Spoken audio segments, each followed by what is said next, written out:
코로나 사태로 인한 학원 영업 제한과 감염 우려로 지난해 전체 사교육비 지출이 주춤한 것으로 나타났습니다. 하지만 지역 간 그리고 계층 간 사교육비 격차는 오히려 더 벌어졌다고 합니다. 김아영 기자가 보도합니다. 지난해 전북 지역 초중고등학생 1인당 평균 사교육비 지출은 22만 2천 원. 이전 해보다 약 7%포인트가량 감소했습니다.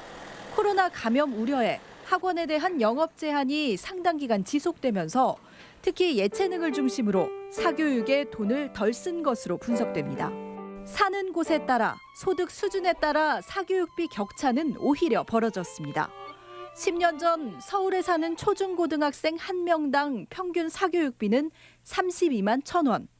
전북에 사는 학생들보다 한 달에 평균적으로 15만 7천 원을 더 썼습니다.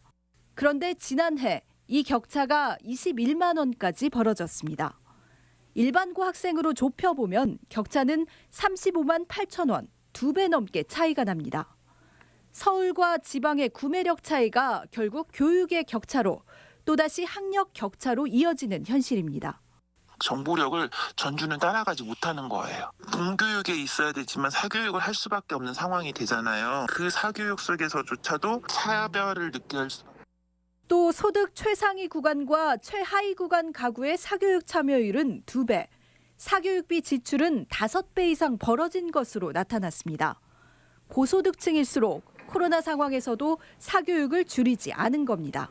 지역 간의 계층 간의 사교육 지출 격차가 코로나 상황에서도 여전한 것으로 나타났고요. 국민 인식 속에서도 사교육비 지출에 대한 불안감을 더 가속화시키는 악순환을.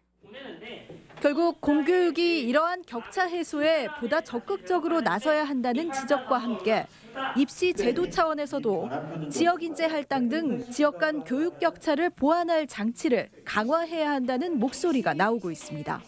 MBC 뉴스 김아연입니다.